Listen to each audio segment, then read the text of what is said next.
Fantastic to see so many ladies that were able to make it online with us today for our members-only BWA Cultural DNA Blueprint and Connection event online. We've got ladies from all around Australia that have managed to join us to have a deep dive into really understanding what the Business Women Australia culture is and what our part in moving forward and co-designing and creating the culture and experience that members and guests have when they interact with us, either online or in person. So thanks very much for being here. It is an important event, and I'm really pleased to see so many of our members able to make it. We are recording the main part of this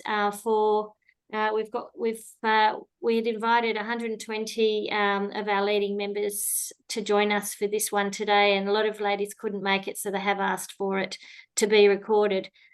So I'm on the land of the Whadjuk people of the Noongar Nation, and being in Western Australia, it's been a hot summer, but it's been a very safe and beautiful time over here for us. Other than before Christmas, of course, we had some terrible bushfires just north of Perth, and it's a really, really sober reminder of, what we probably need to be doing in terms of looking after our country. And it's really tapping into the wisdom of our elders, past, present, and emerging, that really are helping us, certainly in Western Australia, manage our country and our environment in better ways.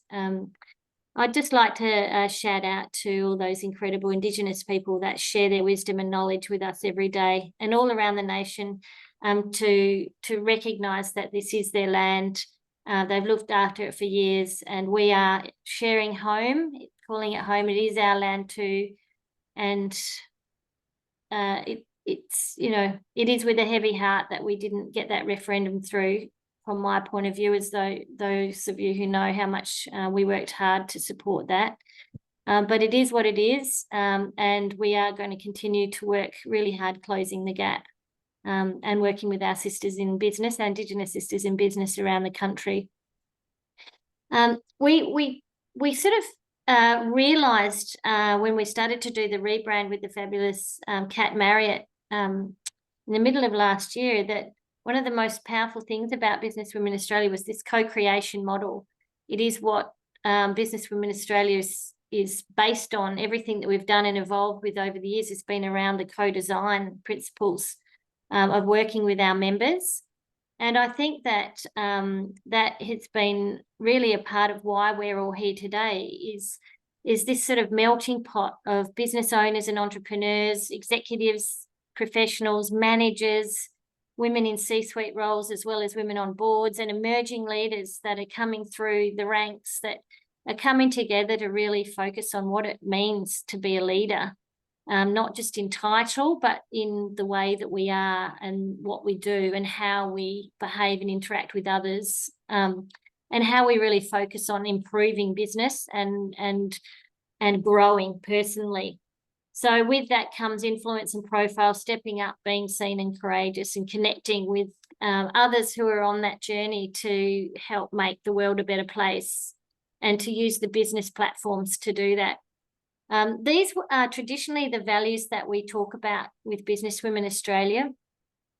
And these sort of came from the original work that we did in 2015, when we established the brand as a national collective.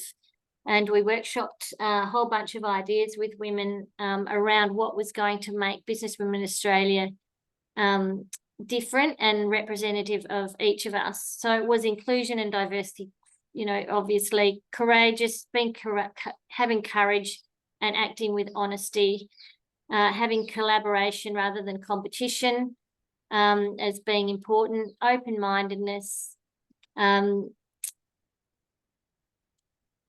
conscious care. We talked about consciousness being more around being really present, and therefore caring about others and ourselves, and having that positivity and optimistic view that is so vital when we, move forward in life.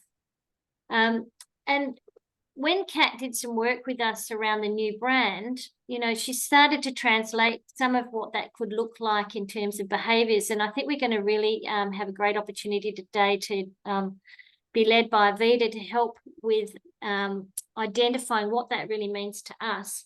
Vida's been a part of Business Women Australia before it was even BWA. I met Vida when Jennifer Bryant, my original co-founder, had a group in Perth called Women in Business WA, WIBWA.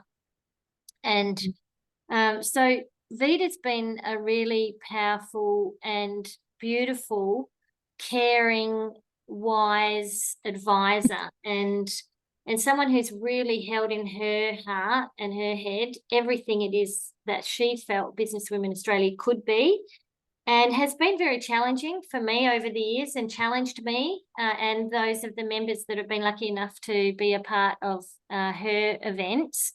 And so I thought it would be a really gorgeous opportunity to just introduce those of you who haven't met Vida. That's all the various things that we do. If those of you who haven't met her can actually get an experience of what Vida's all about, and as a part of that, be for us to explore what it is. So Vida's background has been in corporate and in entrepreneurial businesses, but she's actually moved a lot more into the executive coaching and the inspirational and spiritual space around women. I mean, she has a day job as well that's still in enterprise, but has this created a beautiful space called the Inspiration Space in Inglewood, which is sort of one of our hosts of regular events in WA. And where she has women's sacred circles there, our Cheese and Chats events are a little bit of a taste of some of the parameters that are associated with her sacred circles, but not as far into that as what our professional and executive women like to dip their toe into. Some go and participate in all these amazing retreats and spiritual circles that Vida does. Others just doing the cheese, chats and wine is more than enough, and then they're learning from that and taking that type of energy into the workplaces. And it's lovely, that lovely bridge, which I think a lot of us have read a lot of the Brené Brown work and been influenced by that. And then I've wondered, how do we actually implement, you know, what it is to be a vulnerable leader, and how do we implement all these things? And I think that a lot of that experience around Business Women Australia events is actually starting to enable us to take those really beautiful, more holistic views of leadership and actually start experiencing it within our own groups here, and then being able to take it away and implement it in our workplaces. And that's where I think this power of the bridge, and Vida and I have talked about this for years, is how to bridge that knowledge and that experience and that behaviour from here to there. So I'm going to hand over now to Vida, and we're going to do a bit of interaction, and there's going to be a bit of online connection as well. So it's going to be fantastic for you all to get to know each other. So settle in for a fabulous ride and be prepared to re-rolling up your sleeves. So lovely to have you all here, and welcome to everyone. We have a few new members online as well, and a couple of you who are considering membership. So lovely to have you here. And over to you, Vida. Thanks, Lynn. It's beautiful to be here, and I'm really excited to be sharing with you the way I hold cheese, chats and wines, because it is cheese, chats and wines come about by wanting to bridge the gap. So like I had all these business and corporate women that were a little bit skeptical of coming to some of my work. So we created a new piece that has the same parameters, a little softer, not as challenging, in fact, very welcoming and inviting, and it's actually a lot of fun. And we started this off by calling it Courageous Conversations, and that never got much traction at all. But the minute we changed it to Cheese, Chats and Wines, it all changed. And what amazes me most about this event is the amount of women that say, I didn't know I was going to share that. Oh my God, I haven't told anybody that. I mean, I feel like I've never felt like this before. It's a real opening for so many women, especially women that don't do a lot of mindfulness practices or events. So I'm looking forward to sharing that with you. But before we do, I'd like to talk a little bit about BWA's DNA blueprint, you know, because I think there's something really unique about the way BWA operates. And I can't always articulate it, but I know it's there. You know, I look at the blueprint as like it's the genetic instructions, and it holds our values and our aspirations and our purpose and our identity. And this is demonstrated by the messages that we all receive about how we're meant to operate in this collective. And it's very beautiful. You know, it's something different, because if you think of all networking groups attract a diverse group of people. They bring people with different skills and expertise and experience. They bring them all together to share ideas, to collaborate, to build connections, to make community. So what is it so different about here? And I think it's not what we do that makes us different. It's actually how we do it. It's not about achieving. It's about how we achieve. It's not about connecting. It's about meaningful connections. And I personally believe it's all about heart intelligence. You know, it's easy to get stuck in our head, you know, where we prioritize efficiency and outcomes over the quality of our experiences. I mean, our corporate worlds, our business worlds, and the patriarchal society has always valued the qualities of the masculine, of the head, far more than the qualities of the heart, the qualities of the feminine. And I think what is beautiful about BWA is somehow the culture has managed to value both qualities equally, to have what's called heart coherence, where the communication between the heart and brain is equally valued and equally aligned. And when this happens, we're in a high performance state. You know, our heart and our brain are always communicating, but a lot of people don't understand that most of the communication goes from the heart to the brain, not the other way around. And the quality of the communication from the heart to the brain determines the quality of our brain function. That's why when we're emotionally upset, we make very poor decisions. It's because the communication between our heart and brain is off. So I think what's so beautiful about the BWA is valuing our feminine qualities equally as our masculine qualities, our heart and our mind. But I think it would be lovely to hear what you guys think that the culture of BWA, this DNA blueprint, there's something that underlines the words we say, that underlines the messages we receive, and what you guys think it might be. Like, what is the culture, the blueprint of BWA to you? How does it resonate with you? And has it made any changes with you being more open-hearted or more open-minded? And perhaps you might notice a difference of how much you spend in your mind or how much you spend in your heart. So let's just spend a few minutes having a little conversation about that. Should we go into groups, Lynn, and just spend a little time? We'd love to hear what you've got to say about. I've created some groups. Some of them are 3, some of them are 2. So I'm just going to open those rooms.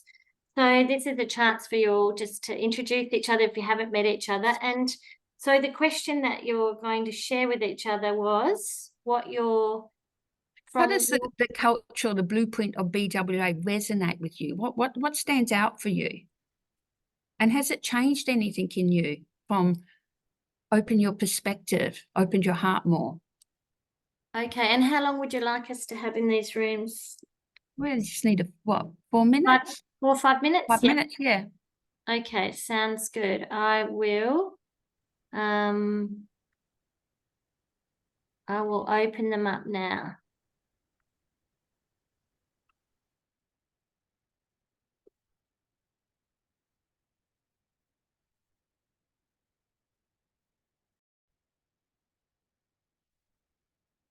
All the ladies have been in the breakout room discussing what the Business Women Australia blueprint means to them. It's also a great chance for everyone to connect online and to meet each other. So they're all coming back in now.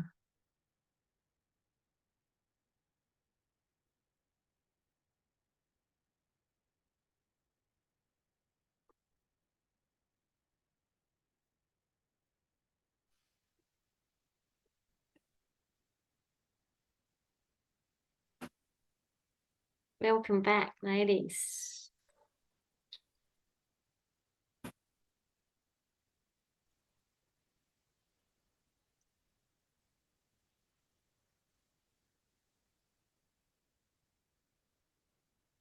Okay, Vida.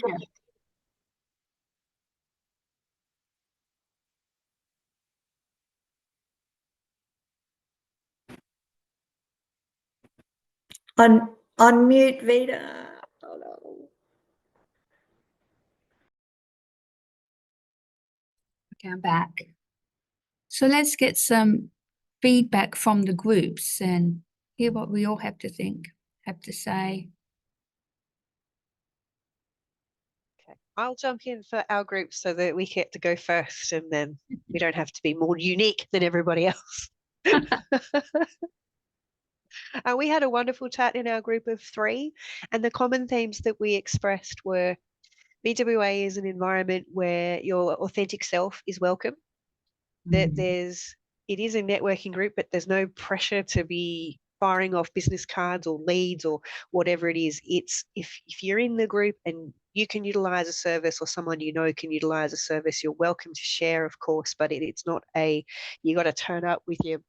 We're discussing other groups that we may have been a part of in the past where there was a lot of pressure to be delivering all the time. But with BWA, we felt comfortable. We could turn up, we could be ourselves and talk through wherever we were at that point in time about whatever it is that was either working or not working for us. And if you're looking for support in terms of mentorship, there's likely to be someone there that can help that. If there's something you wanted to share, you could do that. Or if you just want to have a network outside of your day-to-day organization that you can connect with to help with situations, it's welcoming. I use the word casual rather than formal. We're not that we're all going to turn up in our jeans and t-shirts, but if you did, it would be okay. Hopefully I've summarized that well enough for our team. I was with Claudette, and I can't see Zelinka. Where have you gone? Lena, yeah, and you did it beautifully. Yeah. Thank you so much. Thank That's me. you. I'm happy to go next. We had a lovely group of 3 as well. It was lovely because we have one of our newer members here. Elise was in our group as well, but she straight away said, I really feel there's a lot of empowerment, and we all resonated with that. What we also mentioned was that BWA is really about BWA is what we make it. It's not just about, running these like corporate programs and bringing big speakers in. It's actually about the members being able to have, the support with whatever way we want to go. And you can really feel that because everything that comes up in terms of, sessions and what our members bring in is always authentic and meaningful. And of course, the lovely thing is, and the great thing is that there's always support. Lynn and Leanne and the team go, right, yeah, we'll do it, and you just have that support. And I'm part of like 3 or 4 different networking groups, in Australia and across the borders, and no one is like that. So empowerment and support, and really that freedom and authenticity to bring ourselves in. That's from our group. Thanks. Beautiful.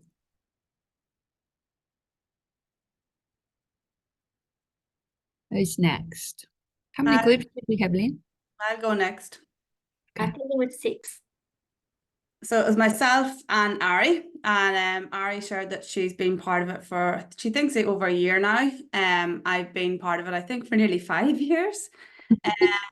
And what we both shared is when we first joined, it felt a little bit intimidating because it felt very corporate and very professional. But when you came, it was very welcoming, very opening, and you realized everybody was on the same journey and we're in it together. We also shared that, it feels like the age demographic is sort of at the middle to the end of our career. So we've been through the trenches, we have a lot of experience to share, and we're willing to be open and vulnerable. And for us, we also said, same as Sinead, it's not, it doesn't feel like a salesy networking group. It's more about, instead of doing business development, it's about professional and personal development, and not coming to just sell and to get leads and generate sales. Beautiful. Thank you.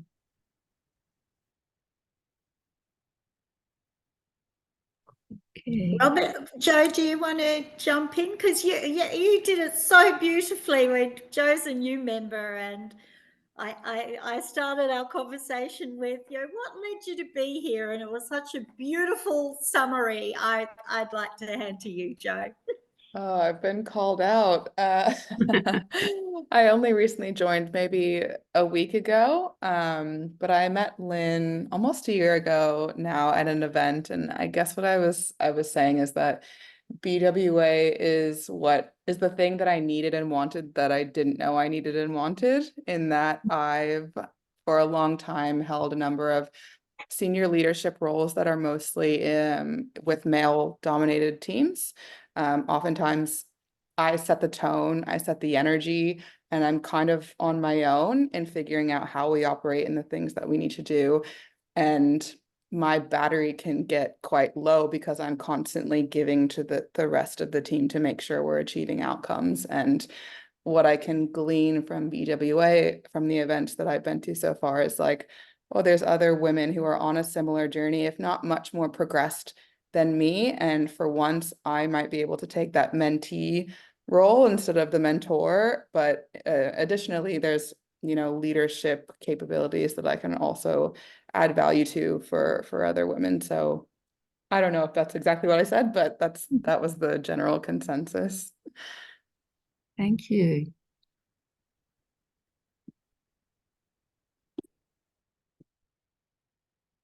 Tracy, because we managed to cut you off because Sasha and I talk too much, can I throw to you to share for our group, because you can add whatever you were going to say. Okay. Thanks, Catherine. Our group talks, we're all very similar, but we talked about there's different years of contribution from us, but we all felt that it was and jump in, Catherine and Sasha, if I have missed anything, but it was a group where you can gain support and companionship, and it's not a hard networking group either. I think for me, I was just also jotting down, I guess I gained support. When I first met Lynn, I was quite surprised that when I've been a classic member and then I'm now a premium, but it was always like, yeah, do you want some time with me? It's like, oh, okay, thank you. So it was like the very giving, as we all said, Leanne and Lynn are very giving. I've hosted a couple of events here in Brisbane as I kicked off, and there was no one really there that were but members in a sense, but we were all baffling our way through, but there was still a vibe. There was still, it attracts people who want to support each other. And I love your saying, Lynn, when you talk about we're your mates, not your market. And I think that's what I've gained from this process, is the friendships. And I've got to meet some really nice people and fun people. And I did join because I was looking to expand my business, and now I've got a new one, but I've sort of put that aside a bit. It's just been a fun journey. But Catherine and Sasha, I think, Sasha, you were talking about business support in your role, and Catherine, you were talking about how you work in a big organisation, and yeah, you enjoy very much being a member for what you gain from it. So I've done a rough summary there. Yeah. Thank you. Do we have one more? Yeah, I'm going to let Cheryl talk. She's holding off talking, but she spoke with me and I talk enough. So I'm going to let Cheryl take this one. Hi, everyone. So my impressions of BWA, my first impressions, I've only been a member for a short time, is that it's a very intimate group. So I've been part of other women business groups, and you can just get lost amongst the thousands of members, but this one, the intimacy is a huge benefit, I think, for the group, and we should leverage that. And I found that everyone champions each other as a takeaway from that intimacy. Like, we really are supportive, but in a way that we really elevate and allow each other to rise up, and we push each other up. I really felt that when I was at the last event.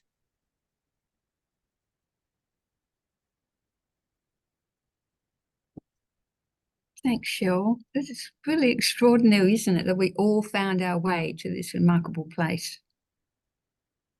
Is there anything you want to say, Lynn?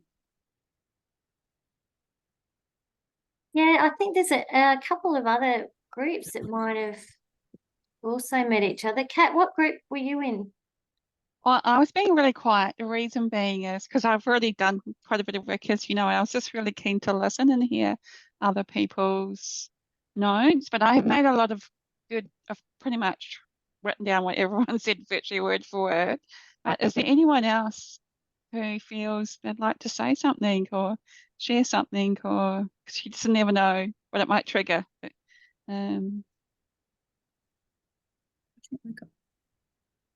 Certainly, I'm sort of thinking about it from how, okay, so, and this is me getting in my head again, and this is me thinking, how do we create all our events, even the ones that are more technical based, you know, because we're going to do quite a bit of sort of like technical workshops as well, you know, coming up on things like, you know, I've been asked to do some workshops on business development, you know, and you know, scaling businesses, and I'm really happy to do those, and we'll program them in after Easter.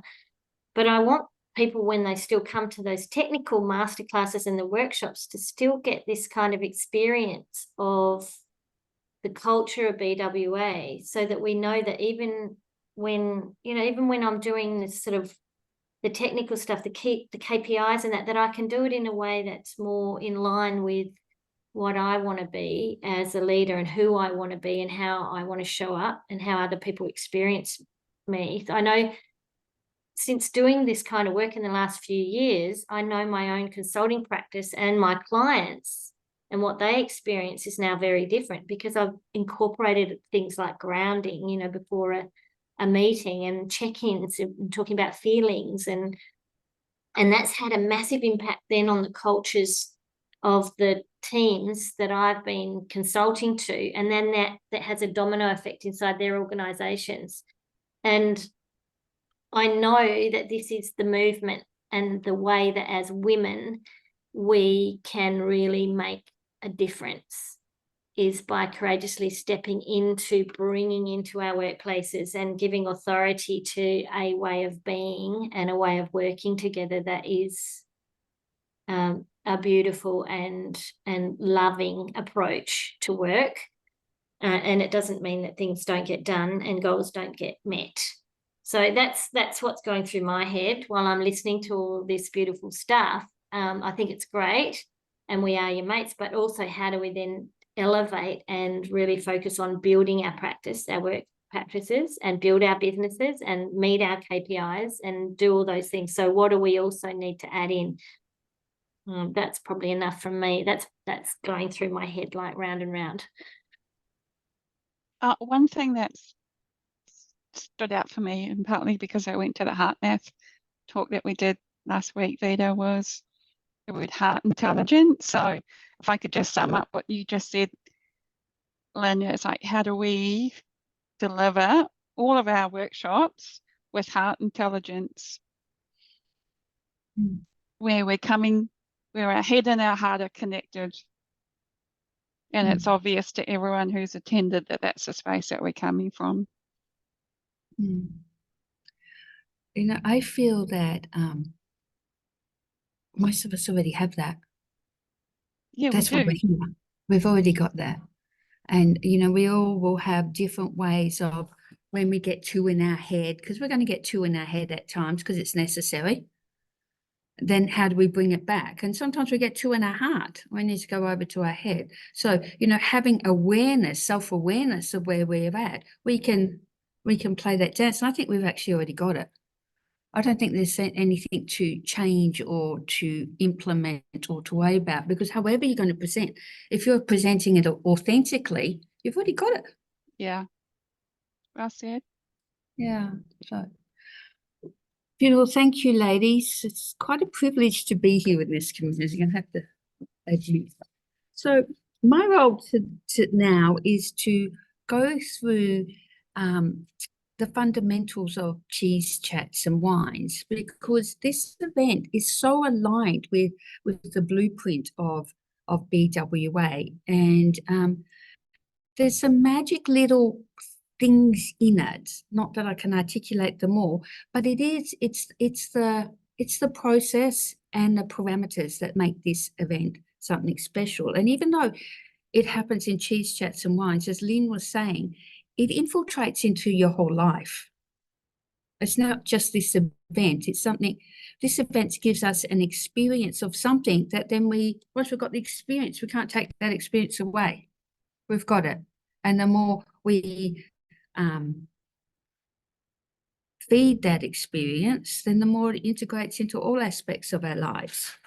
So before we do anything in Cheese Chats and Wines, the first thing we do is we ground. So we're going to do a little grounding right now. And the grounding can take 30 seconds. It can take, 5 minutes. It's up to you how it works. But all it is about is getting back into your body. You think when you've got an event, people maybe had to rush there, that if it's at the end of the day, their head's really active from everything that's gone on during the day. So I want you all just to notice how you're feeling right now. Yeah. And now let's just make sure our posture is nice and comfortable and our feet are flat on the ground. Yeah. And just gently move your attention to your breath and just notice how you're breathing. Are you breathing in your chest or in your belly? Are you breathing shallow or deep? Just notice what's going on for you.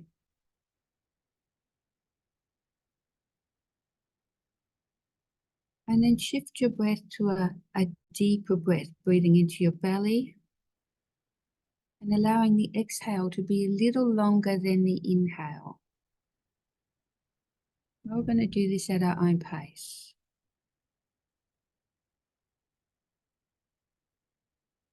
Just dropping the shoulders, softening the jaw. These are two places we hold a lot of tension.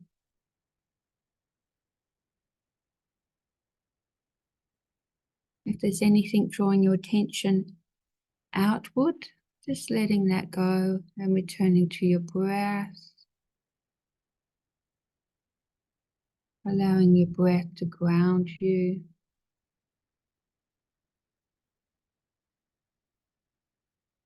And with each breath in, relaxing a little more.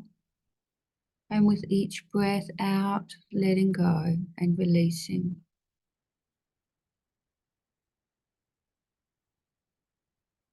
And just the body having more space.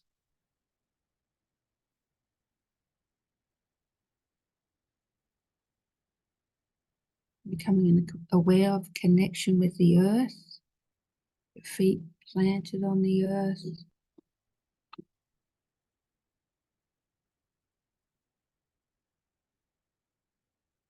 And taking a few breaths into your heart. Breathing into the heart and releasing from the heart. Just expanding the chest with each inhale.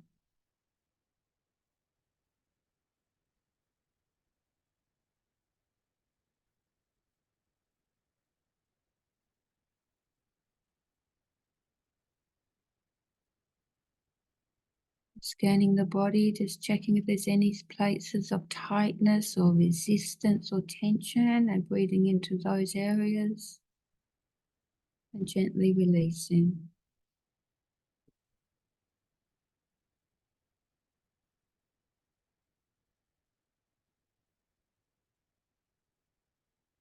And with the next breath, take an awakening breath in, breathing into your chest.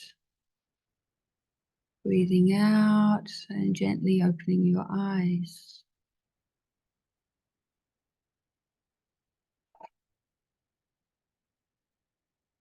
So that's a very simple way of connecting with your heart and bringing yourself into this moment. And it's a very important part of starting Cheese Chats and Wines. And if anyone noticed the difference between how they feel now or how they felt 2 minutes ago? Yeah. And it only takes a minute. It doesn't take long at all. So Grounding is a really important aspect. I've taught my husband, who works for a big civil company, international company, and now in all their board meetings, they do a minute grounding before they open the meeting. He says it's more about trying to control egos, but it still brings them into the moment. Okay, so cheese, chats and wines. So we've talked about why they came about, but the purpose of them is to create a space and to hold a space for genuine, conscious conversation that fosters a deeper understanding of ourselves and each other. And that makes an impact that ripples out. Often people find themselves holding back on their deepest truths, that whether it's a workplace or whether it's social interactions or family, but holding back on what's really stirring within. So Cheese, Chats and Wines is not a learning arena. It's not an instructional arena. It's more about an experiential space where we get to talk about the full human experience, about things that we may not talk about in everyday conversations. So grounding is very important. It's important more for the space holder. We call it a space holder or guide. Because if you're running the event and you are not grounded, then the attendees in your event will not be grounded. Like I always ground myself before I even start an event and then doing a grounding at the event. Okay, so if you're not in your body, your participants will not be. And instead of having deep, meaningful conversations, you'll probably have surface level conversations and they can go all over the place. Grounding, the human body is made up of electricity, right?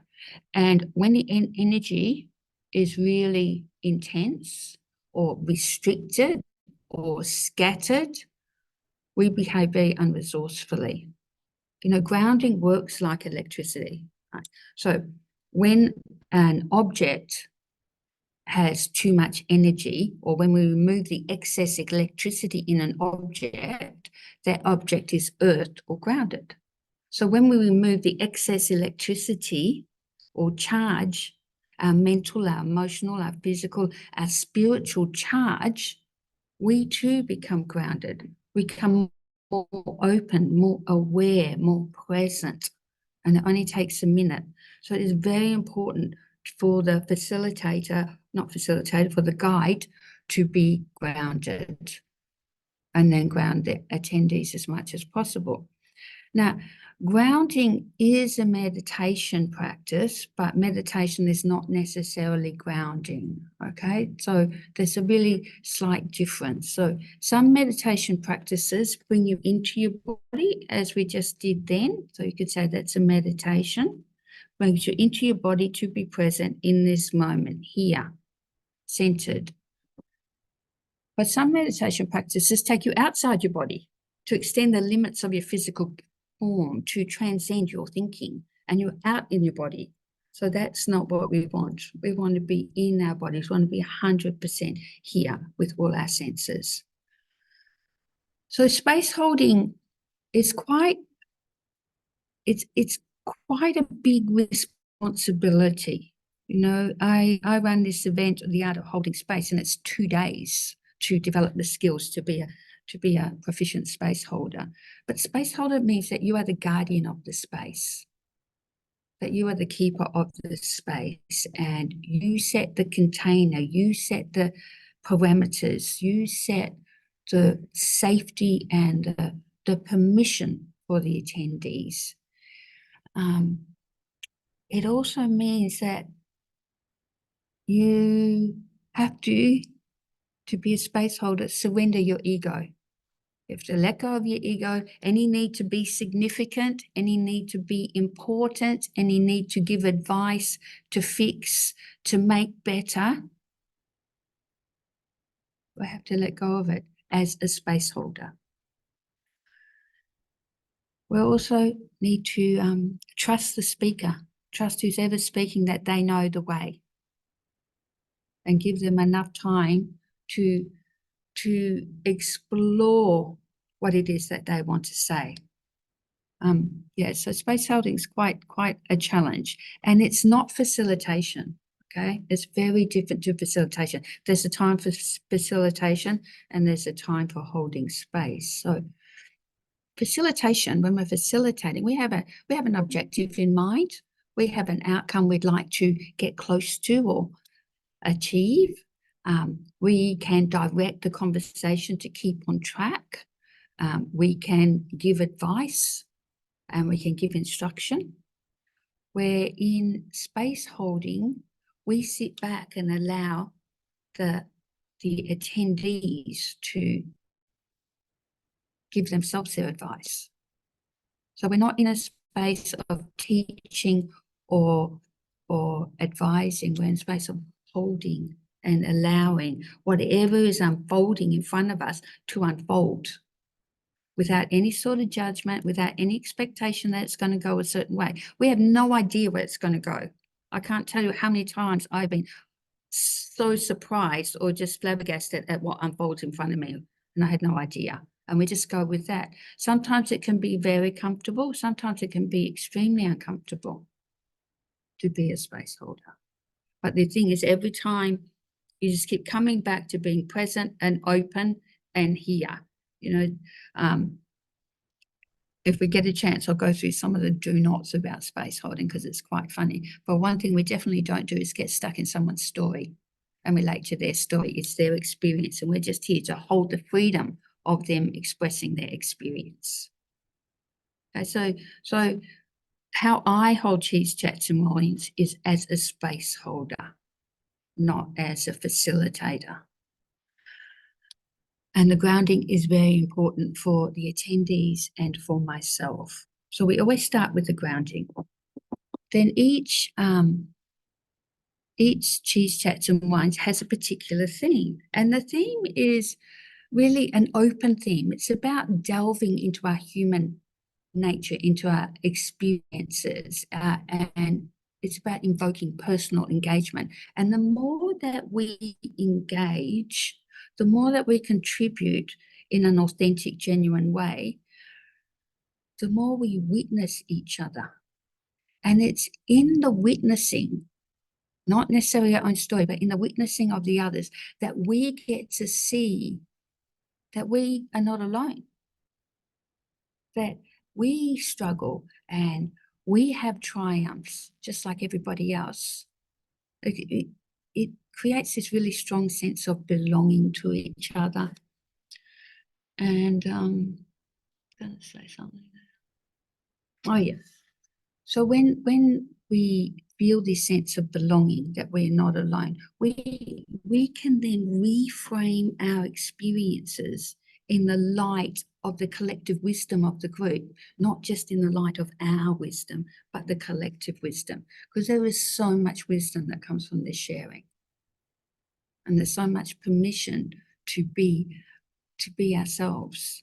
It's really quite extraordinary. So the themes are important, and the themes can be all sorts of strange things. I think I've got a slide with some things on.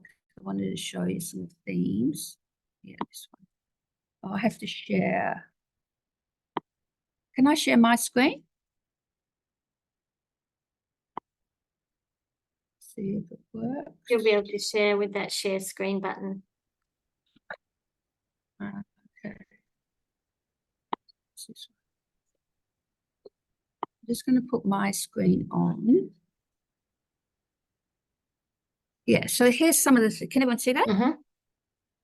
So here's some of the themes. Like the theme we had last week was grace as a weapon for clarity. So, you know, hiding the leader inside kills the leader outside. How to identify and manage energy leeches. But they're not your normal standard topics. There's topics that like, what the hell does that mean? How does that relate to me? And when we pick a theme, and then after we've done the grounding, I will talk a little bit about the theme, maybe for 3 to 5 minutes about the theme. And it's not a teaching instruction. It's just a broad perspective of what that theme could mean. So like, let's say inner roommate, friend or foe. So that could possibly be about your inner critic. And then we'll talk about our inner critic, and then there'll be a question at the end of the theme or something to open up a dialogue, and everyone will just speak about how that thing triggered in their souls, in their hearts. So picking a theme is important, but being careful to pick a theme that invokes engagement and a theme that really touches something in our human experience so we can all relate to it. So, and all of us are going to do this really different. This is how I do it. Yeah, and what is interesting is when I get with Vida once a year and we go through the different ideas around themes that Vida has, I'm also looking at the themes in terms of understanding self as a leader. So Vida, I just realized, when I go through and I pick the ones that I think are the ones that are going to resonate more with the women in our community, are the ones that I think will be easily able to translate to encouraging women who are on a leadership journey, whether they're in a role or whether they are a leader by nature. It's not a title necessarily, but it's a way of being leadership. So being able to have the courage to delve into myself and understand myself and be able to share some vulnerabilities about myself and my own story around that theme is actually going to be a part of my own growth. Hi, Guinea. So that's sort of, I think, how it then just bridging these really unusual themes to leadership development as me as a person, self-awareness, self-growth, self-understanding. I think these are, these are great opportunities then for us as women to be exploring what that means in terms of our own growth. Yeah, and how we show up as leaders. Now this doesn't mean that with Business Women Australia events, we all have to have these unusual themes. I mean, I'll throw over to Shane just for a minute if I can.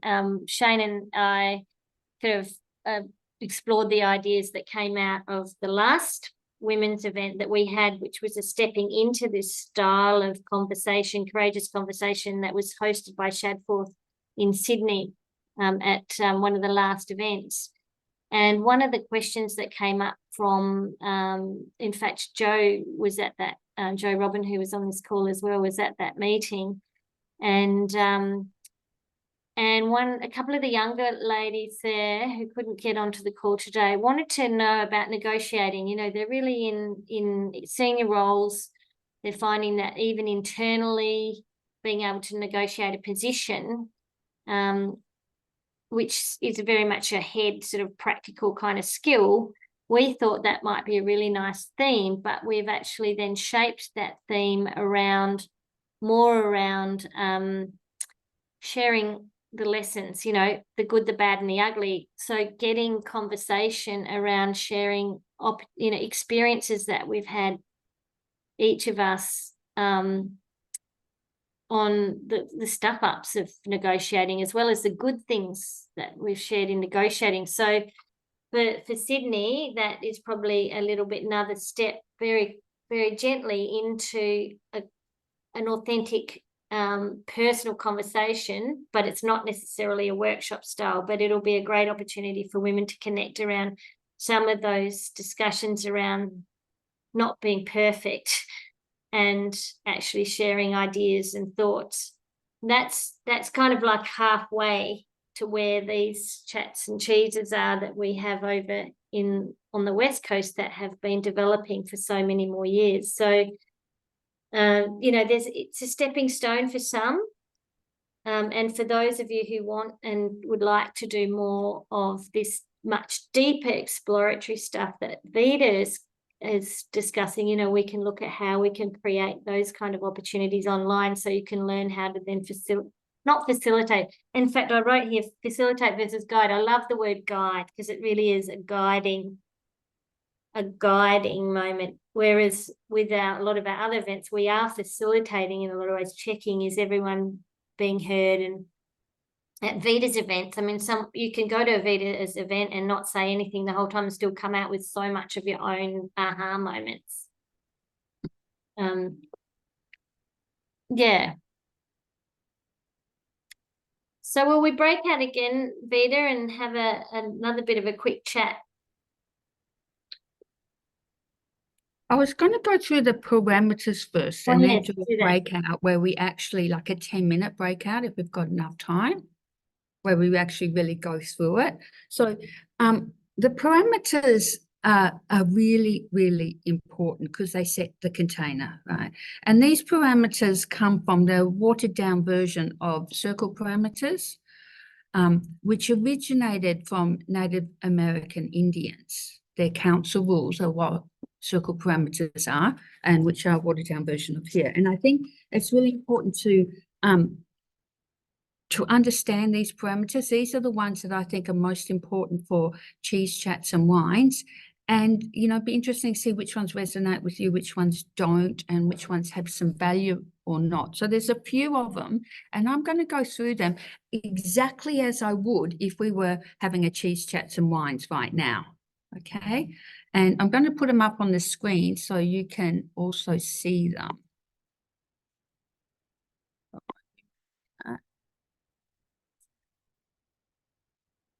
Okay.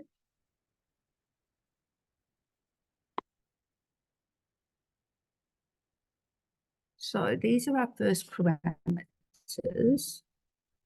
And the number one parameter, which we've already gone through in grounding, is to be present, you know, to leave all your distractions at the door. Anything that's pulling you away from this moment, just let that go and be here now. You know, you carved out this time to be here, and there's a reason why you're here, and it's your job to find out why. So as much as possible, be totally here in the moment.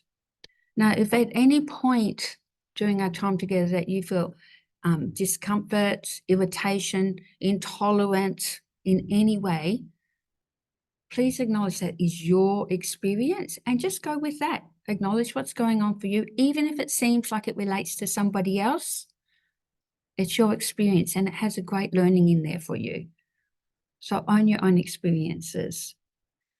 Next, we ask you to accept others' realities. Everyone has a different perspective on reality. We're all brought up in different environments, had different experiences and different conditioning. So all our perspectives are valid and real for each of us. No one perspective is more valid than anybody else's perspective. There is no right or wrong viewpoints in this place, just different realities. And there is no need to agree with anybody else's viewpoint. You know, be willing to witness the truth of their reality and notice what that truth triggers in you. But very important to park all your judgments, your criticisms, your comparisons. You need to fix, you need to be right. Let that all go and just be here with an open heart and an open mind. And you may be surprised what you discover or what transpires here for you. The third thing we ask of you is to be a radical listener. First, seek to understand and then to be understood. You know, how different would our everyday conversations be if we all first seek to understand and then be understood? Huh? So when someone is speaking, please listen to them with all your capacity, with an open mind and heart, with an open body. You know, it takes a lot of courage to share, and we're here to support and encourage each other, as the other women will do for each of us. So one woman speaks at a time, and we speak to the whole group, not anyone in particular. You know, real listening only can happen if we have a desire to listen, if we have an intention to listen, to hold what the other woman is sharing. So as much as possible, please practice listening. Now tune into the whole person. Like we want to listen beyond our words. Sometimes we struggle to find words to describe our full expression of what's going on for us. But it's always there. We can always see it. We can always feel it if we just open ourselves and truly put the other woman speaking before our own self. If you're preparing what you're going to say or what you're going to have for dinner, you are not listening. If you're preparing what you're going to reply to what has been said, you're not listening. And when you're not listening, you're kind of ripping the women off. You know, and a beautiful quality of listening, it limits our interruptions. And the speaker then feels trusted, valued, and safe. So, you know, how another one, how would it be in everyday conversations if we were totally listened to, if those around us practice radical listening? You know, how often do you have a conversation when you haven't even finished what you're saying, someone's interrupted, giving you the solution? My auntie's grandmother on the second side had that same problem, and I know what you need to do about it. What a different world we would have if we listened to each other. The fourth one, and my favorite, is ownership language. So when we are in this space, we use the language of I. Now, I in surface dwelling in our outside world is often associated with ego. It's not that I. This is a heartfelt I, the truth of your experiences. So when we use I's language, we're talking about ourselves, our own experiences. We're not talking about somebody else's experience. If there's an experience of someone else you want to relate to, you talk about how that comes back to you. How did that experience affect you? So I'm going to give an example of not I language, and I want you to notice how that feels. And then I'm going to give you an example of I language and notice the difference. So you know what it's like when you've had a hard day at work and you get home late and your kids just want your attention. They're like leeches all over you and you feel exhausted. And all you want to do is go and lay on the lounge and put on some Netflix. It's quite overwhelming. You know what I mean? Now I'm going to do I. When I've had a really hard day and I get home late and my kids want my attention and I feel exhausted, I just want to lay on the lounge and watch Netflix. I feel so overwhelmed. So the first one was all about assumptions and projections. It was all out there. The assumption was that you had a hard day. The assumption was that you have children and when you get home, they want your attention. The assumption was that you want to lay on the lounge and watch Netflix and that you're overwhelmed. It's a total disconnect from my own experience. It's all external to me. It's a disassociated experience. But when I speak in the I, I'm taking full ownership for my experiences. And ownership is the language of freedom. It's like, I like to use this metaphor. It's like renting a house.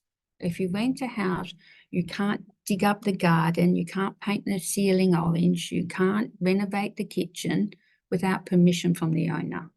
And the same is true for your own life. You cannot make change if you don't own the experience in the first place. If that person over there, that you out there owns experience, I'm powerless to make any change. So as much as possible, speaking in the I about your own experiences. And I know this can be quite challenging. It's not a common way of speaking, but let's give it a go. So I've already said that, shared with a whole group rather than one individual. This is one conversation and we're all part of the same conversation. Ensure the speaker has finished before you start talking. You know, give it a little pause. So often we're ready to jump in because we're not listening. So just take a little pause, make sure the speaker's finished before you talk. You know, and if you're a person that has a lot to say, you're really confident at speaking, you have a lot to say, then perhaps it might be nice just to pause a little bit and sit back and notice what it's like from a different perspective. And if you're someone who doesn't have a lot to say, or maybe has a lot to say but keeps it to themselves, you know, take a risk. Take a risk and see what happens. You too can see it from a different perspective. And as much as possible, refrain from catastrophizing. Always, everyone, no one, I do everything around here. No one does anything for me. They give us a really warped perspective of reality, and they're not actually the truth. It's very rare that those always, everyone's, no one's are true. Most importantly, confidentiality. What is shared in this space remains in this space. You're welcome to talk about your own experience. Please do, but please respect the confidentiality of every woman here, and do not speak of anybody else's story. And most of all, let's have some fun. Let's have a great conversation. Let's have some great wine. Let's have some great cheese, and let's have some fun together. Okay, so I'll just take that off.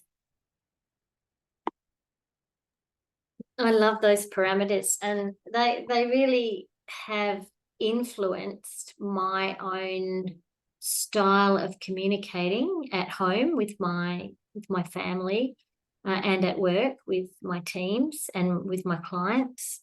And I'm so much more aware now when I listen to other people, whether or not they're speaking from their heartfelt selves or whether or not they're projecting out there. Even when I was watching Nemesis last night, I couldn't help but notice Scott Morrison never uses I language. By the end of it, I'm like going, this guy hasn't taken responsibility for anything. It was always them, they, you, out, we. He never said I. What, like, it was bizarre. Yeah, and the more, what kind of lead is that? yeah, Yeah, interesting. the more we practice it, the more we are aware. I so agree with you. It's like it gets very loud, very loud. Because it's like, you know, I always say it's sort of like it's not really authentic because it's disassociated, so it can't be authentic. And I always look at authenticity as a finely tuned bullshit barometer, because inauthenticity is super loud. It's easy to see and it's easy to experience. So, yeah.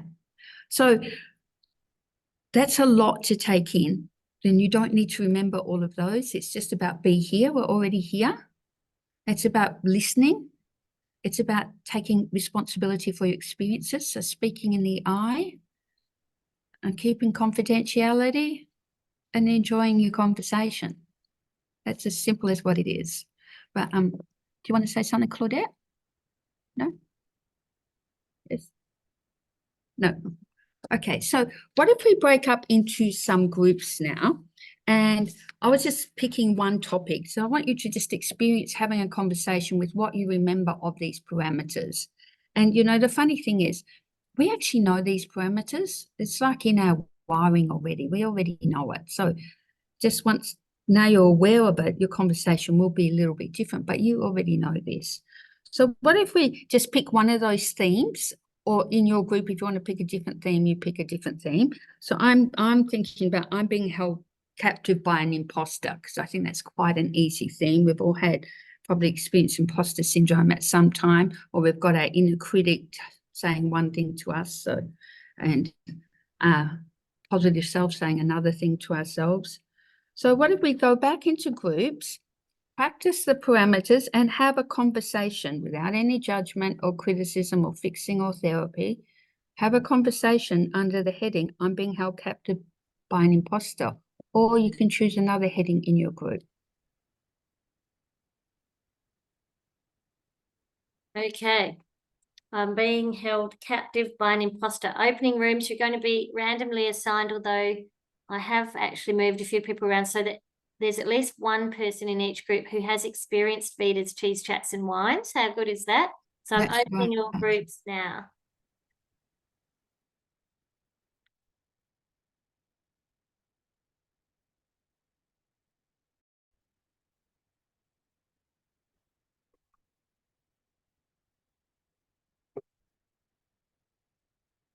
Excellent. Welcome back, ladies.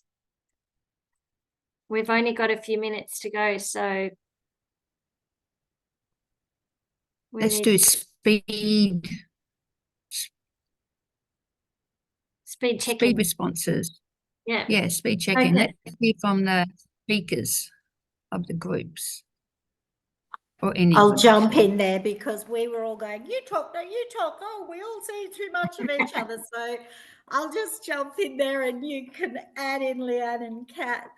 So we were really talking about how far we've come and just how much the environment has to do with that imposter syndrome, that the more we stop and listen to others and understand and really get different views and how exciting that is in terms of the opportunities it opens up to us, that imposter syndrome sort of goes away. We want to be curious and you know, just that love of walking out with more than we walked in with, even if we're supposedly the expert on whatever that might be, but just how much you can learn from others and take it and mold it into what you want to mold it in a nutshell. Beautiful. And how did you find the parameters? Was it easy to talk in the I language? I gotta say, I think we all mostly spoke in the I, but occasionally you get into that more tell, and it's like, whoa, hang on, back up and back into I. So yeah, work in progress. Okay, who's next? We don't have much time. Joe, are you in? Who was in your group? It was me, Cheryl, and Katrina.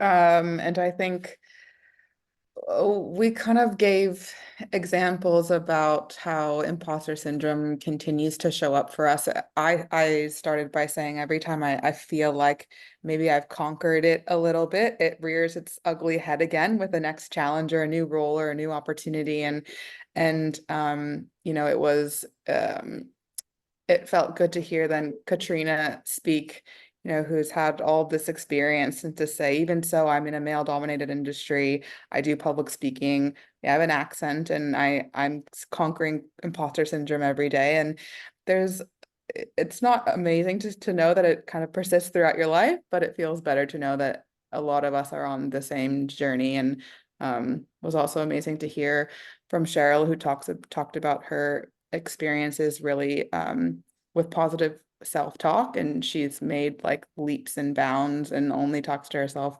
in positive affirming language. And so yeah, I think I tried it was to. just I was Not assuming you were always. perfect, Cheryl. But yeah, I think it was just, I think we resonated with each other, but we're also really mindful about using the parameters and not to take over somebody else's story, but just think deeply about how that sat with us and what came up for us. Beautiful. How I'll about talk if you want Zachlina? from We our haven't group. heard from you today. So I really enjoyed our conversation. There were two major things that stood out for me.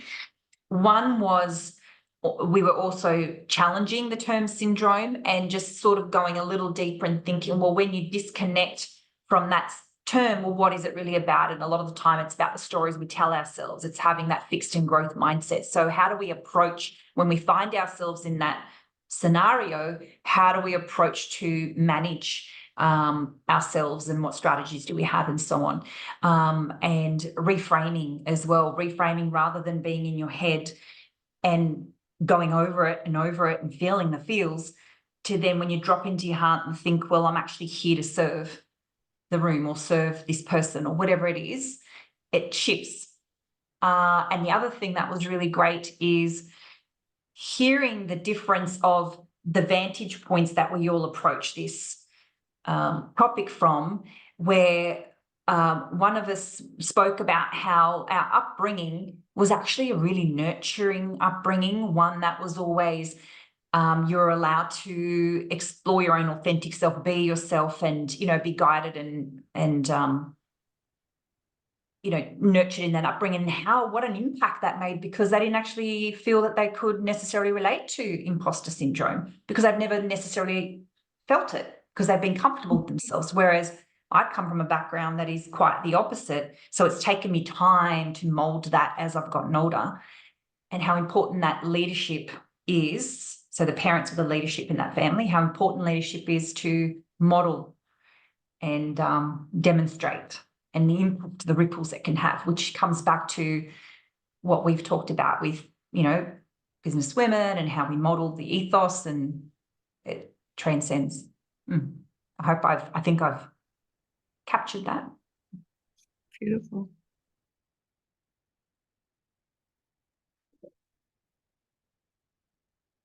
Do you want me to talk Sasha and Vida? We had Vida in our group. So we had a conversation around the I language, Lynn, and I said how I learnt that from you last year when we ran a session in Brisbane. And I often do it, even when I post on LinkedIn. And I did it yesterday. I went whoop, back. I own it. So it's been very influential. And we talked about, Sasha was saying, because she's got a very busy life, that she, you know, the imposter stuff, what are we saying to ourselves? She doesn't make that time. And I just offered, well, when she does get out of bed and the feet hit the ground and she's walking to the fridge to make the school lunches, could she habit stack, a bit like what James Clear talks about, and could she think about it then? Whereas then Vida actually said, well, you know, she very deliberately does it for a minute several times throughout the day, which was very, very powerful. So what am I telling myself? And I offered, my coach says to me, is it true? You know, where'd you get that evidence from? So, but that's what I might take away. I'm going to try it 5 times a day, maybe 3 times a day. Just stop, not even habit stack, just do it for a minute. Yeah.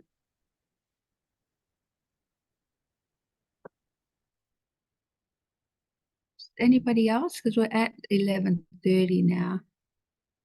Yeah, we're at 11:30, and I think we'll close it now. But what I will invite you all to do is keep an eye out for, we will do another online.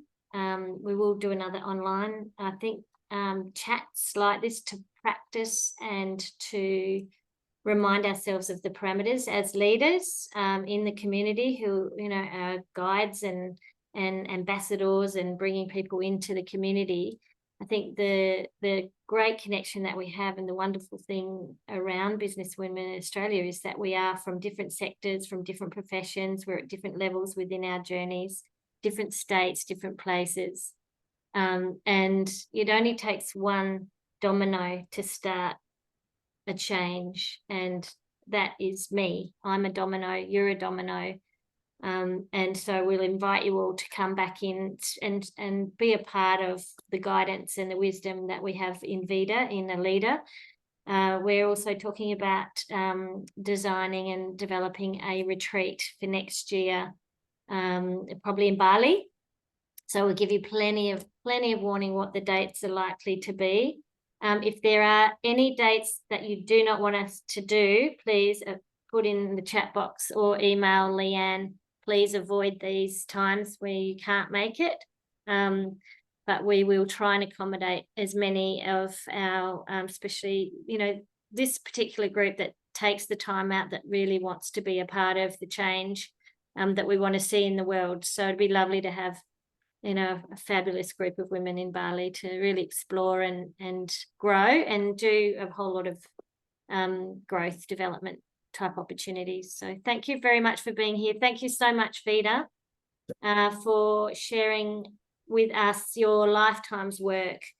And it really is extraordinary, and it has made a massive impact on what Business Women Australia does and how we do it. So thank you very much. Thank you, everybody. It's lovely to be here.